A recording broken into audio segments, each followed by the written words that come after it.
A lot of people say life was easier in the 1950s. They're not imagining it. Ordinary things were more affordable. Only one income was needed to buy a home. Small businesses could flourish. Unlike today, if a company lost money, it went out of business. Once that business failed, it made room for another business to replace it. These days, people work longer hours, earn more on paper, and yet fall further behind. Housing is out of reach. Starting a new business is more difficult. The system is rigged in ways people can feel, even if they can't explain exactly why. And that's because the rules have changed. The system from those days worked for a simple reason. Capitalism had rules, and those rules were enforced. A business had to survive on what it actually sold. If customers weren't buying, that business didn't last. There was no outside money keeping it alive. And if a company grew so large that it could crush its competitors or control prices by selling below cost, the law could step in and break it apart.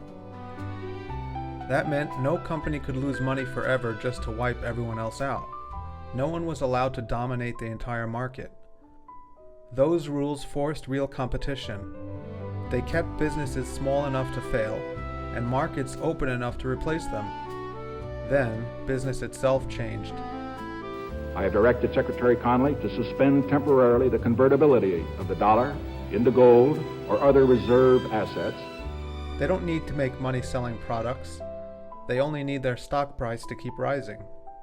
Under those rules, losing money isn't a failure. It can be a strategy.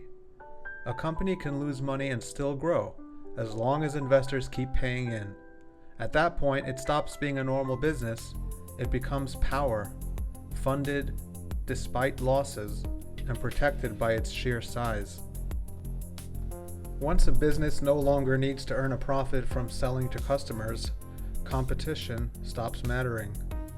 Large companies learned they could wipe out rivals by doing something that used to be illegal. They sell products below cost on purpose, not to make money, but to bleed smaller competitors dry. A real business can't survive that. It has bills due every month. It has to make a profit or shut down. These large companies don't operate under that pressure. They don't answer to creditors who expect repayment. They answer to investors who care about growth and market share. As long as those numbers keep rising, losses don't matter. This isn't efficiency, it's predatory. It works because the rules that once stopped it aren't enforced anymore. Companies can use profits from one part of their business to fund losses in another, cutting prices until competitors disappear. That was supposed to be illegal. Now it's standard practice. And in some cases, it goes even further. Some companies don't just sell products, they control the marketplace itself. They decide who gets seen, who gets buried, and who survives. They are the player and the referee at the same time. Everyone else is just waiting to be eliminated. Amazon is the clearest example of this. It's not just a seller, it's the marketplace itself. Millions of businesses depend on Amazon to survive because Amazon controls the search results, the fees, and who gets seen. And it sees everything. It knows which products sell, it knows the seller's margins, it knows what customers choose to click on. Sellers take all the risk figuring out what works, then Amazon takes the data. When a product succeeds, Amazon can copy it, undercut it, and push its own version to the top. That isn't competition, it's control. Amazon can also sell below cost because it doesn't need retail to be profitable. Other parts of the company cover the losses. The stock market rewards growth, not earnings. A small business can't do that.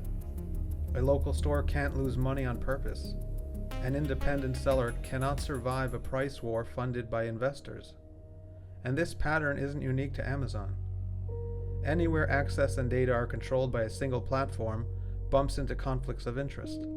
They don't just compete, they control access. To reach customers, you have to go through them. To opt out is to disappear.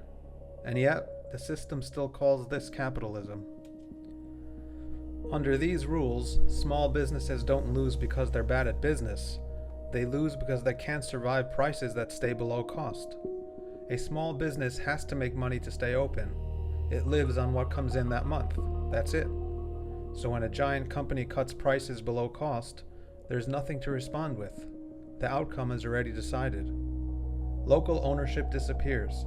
With fewer employers, workers can't negotiate for better pay. With fewer buyers, suppliers can't walk away from bad deals. And with fewer options, towns lose leverage over their tax base. When businesses close, people are told it's their fault. They're told to retrain or they're told to adapt. But there was nothing wrong with their business operations. The rules just didn't matter anymore. People stopped owning businesses. They stopped building things. They rent out their personal hours instead. That's what this system produces. So why does this continue? Because the people who are supposed to stop it don't want to. The rules that keep markets fair do exist on paper, but there is no willingness to enforce them. And the financial system rewards that bad behavior. A company can lose money, gain market share, and watch its stock price rise anyway. That gives it the power to keep undercutting everyone until the competitors are gone. By the time anyone reacts, the market is already consolidated. That's why this keeps spreading. Power protects itself and compounds, and then the public pays the bill. Here's the part that matters most.